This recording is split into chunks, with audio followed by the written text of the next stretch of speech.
Dad, Mom is falling at the mouth and collapsed. Help! Half an hour after I ate the cake that my husband had brought home to celebrate our anniversary, I found myself keeling over. Despite our daughter's desperate pleas for help, my husband responded indifferently. "Don't worry, she'll be fine." He wore an uncanny smile as he said this, and leaving me in my struggle and our daughter in tears, he walked out. He must have gone to report to someone that this plan had worked out perfectly. Mom, are you okay? To our crying daughter left behind, I managed to respond, "I am alright, sweetheart," and slowly got back up. With a reassuring smile, I calmed her down. I knew it. In reality, I'm the one who had succeeded in the plan.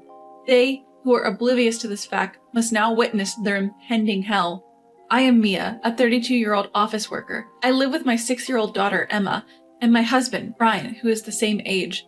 We used to live a happy life with my husband being a caring and doting father. However, about a year ago, his attitude towards me gradually became cold and indifferent. I agonized over whether I had done something to offend him, but I couldn't think of anything.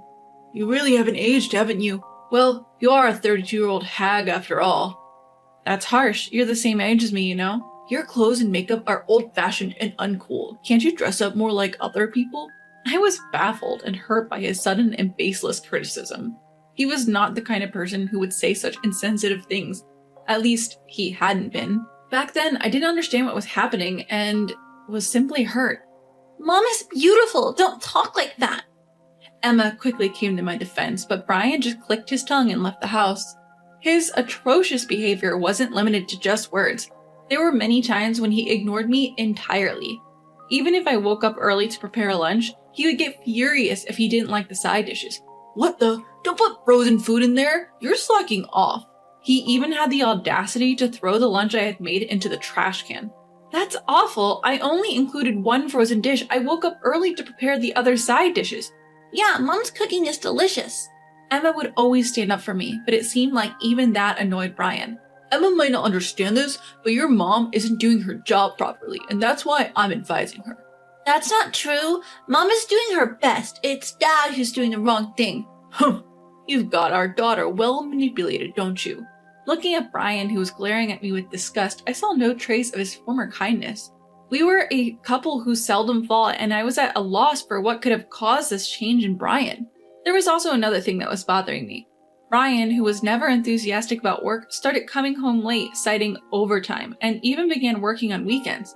Could he be having an affair? I had a bad feeling about his suspicious behavior, but I had no evidence, and a part of me wanted to believe in him. He was still providing for our family and was a kind father to our daughter, so I kept hoping that his current foul mood would pass and he would return to his kind self. However, one day something troubling happened. When I updated our passbook, which we were saving separately for Emma's future education expenses, I found that the money had decreased. Over the past half year, $500 then $1,000 had been withdrawn, totaling to $10,000. The only other person who could use this money was Brian. "The money we've been saving for Emma has decreased. Did you withdraw it?" "Yeah, I lent it to a friend who was in debt." "Who is this friend you're helping by taking on their debt?" "That's none of your business." Brian said this dismissively, showing no signs of remorse. Moreover, it was strange that he frequently withdrew money in several installments to lend to his friend. That money was for Emma's future. "So what? It's my money because the account is in my name. Stop complaining." "That's not right. I work too and have been depositing money into that account." "Shut up!" Brian suddenly shouted and threw the remote control that was on the table. It flew swiftly past my face. "What are you doing? That's dangerous!" "Being a wife, how dare you boss me around? You should just obey me." In his excitement, Brian wouldn't listen to anything I said. Our relationship continued to become strained. How did things come to this? What should I do? Concerns about how to deal with Brian crossed my mind, and the idea of reconciliation seemed difficult. One night, as I woke up late, I heard Brian talking to someone on his cell phone from the balcony. "Looking forward to executing it on our wedding anniversary." I was astonished by the following conversation. Is this a joke? Feeling a deep sadness at how his love for me had cooled off, at the same time, I felt a boiling rage. The next day, having confirmed Brian's betrayal, I decided to open the computer he always used in his study. I remembered the password as I had borrowed it only once a long time ago. As I nervously checked the contents of the computer, it appeared that Brian was indeed having an affair. and there were numerous message exchanges with an unknown woman. I was shocked when the reality I had suspected was placed before my eyes. Furthermore, from those exchanges, I discovered Brian's shocking plan. So that's what it was. Well, I have a plan too. Having learned of Brian's plan, I devised a strategy. As expected, a few days before our wedding anniversary, Brian suddenly started being nice to me. For me, who had been subjected to verbal abuse from him, it felt disgustingly weird, and I realized that he was about to execute his plan and was making preparations. Our wedding anniversary is coming up. Oh, you remembered? Of course. It's an important anniversary for us. I've been having some problems at work lately, and I've been cold to you. I feel bad about that. As he made the obvious excuse, Brian was arching his eyebrows dramatically. Is that so? Maybe I haven't been considerate enough. I'm sorry. No, I appreciate you. Let's have a fun day on our wedding anniversary, just the family. I'm happy. Thank you. I'll make a feast. I was pretending to be deceived and acting happy, but I felt lonely. It would have been nice if this was true. I would have felt genuinely happy listening to my husband's words, and then the day of our wedding anniversary arrived. I prepared lots of dishes that Brian and Emma loved and waited. Wow, it looks delicious. I can't wait for Daddy to come home. Emma was overjoyed and danced while humming. I felt sorry for my happy daughter who didn't know what was about to happen. Eventually, Brian came home and presented me with a bouquet and a cake. It's not flashy, but I thought it's modest like you, so I chose it. Looking at the bouquet offered to me, my heart skipped a beat. Brian had made a good cover-up, but I knew that wasn't why he chose this flower. Could you put it in a vase right now? I understand. Thank you for the beautiful flowers. After arranging the flowers and having a pleasant meal, it was finally dessert time. The cake Brian bought was 3 kinds of cakes: chocolate, strawberry, and cheesecake. Seeing this, I intentionally spoke to my daughter. Hey Emma, I want to eat chocolate cake today. Could you let me have it? But Emma always eats the chocolate. But okay, today I'll let you have it. I did not miss Brian's sudden shudder as he heard our conversation. Well, I'll have the cheesecake. Emma, wait a second. When my daughter tried to take out the cake, my husband stopped her in a panic. He struggled to find a reason for his startled daughter. Well, the cheesecake seems to have a bit of alcohol in it. Emma should avoid it. The shop assistant told me so.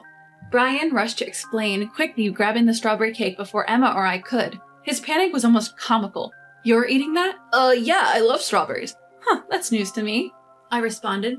Meanwhile, Emma was elated, eagerly beginning to feast on her beloved chocolate cake.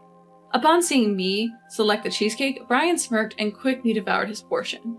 As I reached for my cake, he watched, swallowing hard. Hey, it's hard to eat when you're staring so much. Why don't you and Emma go bathe first? I want to savor my cake. Brian laughed it off and excused himself, taking Emma to the bath. All right, time to enjoy my cake, I announced audibly on purpose. When Brian emerged from the bath later and saw the remains of the eaten cheesecake, his face softened with relief. 10 minutes later, my chest hurts. Help me. Mom, are you okay? I began clutching my throat and collapsed on the dining room floor, feigning agony. Papa, Mommy's foaming at the mouth and collapsed. Help! A terrified Emma called to Brian, who was watching TV in the living room. Yet despite the sight of me suffering, Brian remained cold and said, Don't worry, just leave her. Papa! With that, he left the house, leaving a distraught Emma with a fallen me. I knew instantly where he was heading. Upon confirming that he had indeed left, I stood up, just as I thought. Seeing her mother recover from the pretend episode so quickly, Emma was taken aback.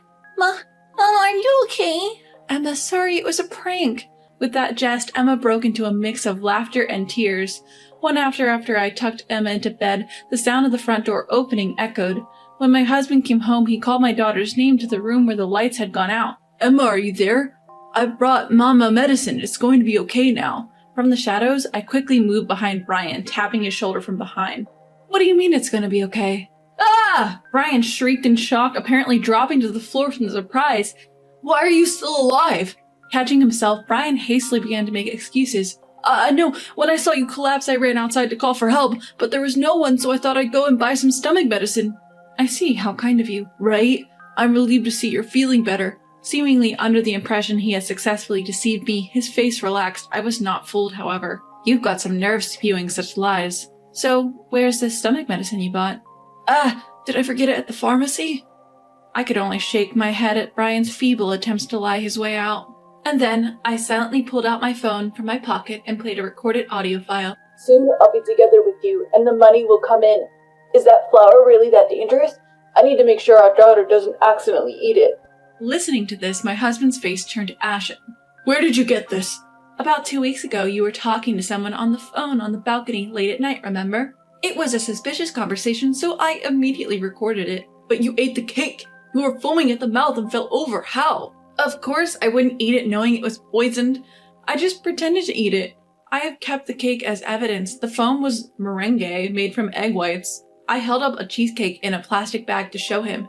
You tricked me. It was you who tricked me, Brian. I knew all about your plan from checking your computer. Brian's plan was to present me with a bouquet and cake for our anniversary, pre-coat the cake with the poison from the flower, and attempt to take my life. It was a cunning plan where even if the police investigated, they could explain that the poison got into my mouth because I had handled the flowers when arranging them in the vase, and ate the cake without washing my hands. Suddenly, Brian approached me with the look of sheer malice. Hand over that evidence. Hold on. Even if you try something, it's nonsense. The police will be here soon, as I've already reported you. Plus, this room is under surveillance. Everything has been recorded. What? You're lying! Wait! Suddenly panicked, Brian clung to me in desperation. I'm sorry. I was persuaded by a woman. I didn't want to do it. Please tell the police that it was a misunderstanding. It's too late. But Emma is here. Are you okay leaving her without a father? It's better than her being with someone who would attempt to take a life. Please, I beg you, from now on, I'll be a good husband, a good father. Brian was now a pitiful sight, kowtowing with his forehead grinding on the floor, screaming while shedding tears and snot. But even seeing him like this, my heart didn't waver in the slightest. At that moment, the police arrived, and Brian was taken away, still screaming and crying. After that, both my husband and his mistress were found guilty of attempting to take my life. Of course, I divorced him, demanding $2,000 in damages and $10,000 in child support, which his parents kindly paid me. His family said they would make him work under strict surveillance and repay the money after he is released from prison. I also demanded $2,000 in damages from his mistress. Her parents paid me on her behalf, but I heard she was disowned. She was a new employee at Brian's company and was fired along with him. After paying for her crime, a difficult life awaits her. Emma and I have returned to my parents' house and are living a peaceful and happy life. To protect my daughter from getting hurt, I told her that her father went far away for work. Receiving all the love from me and my parents, my healthy growing daughter makes me want to continue raising her with all my might.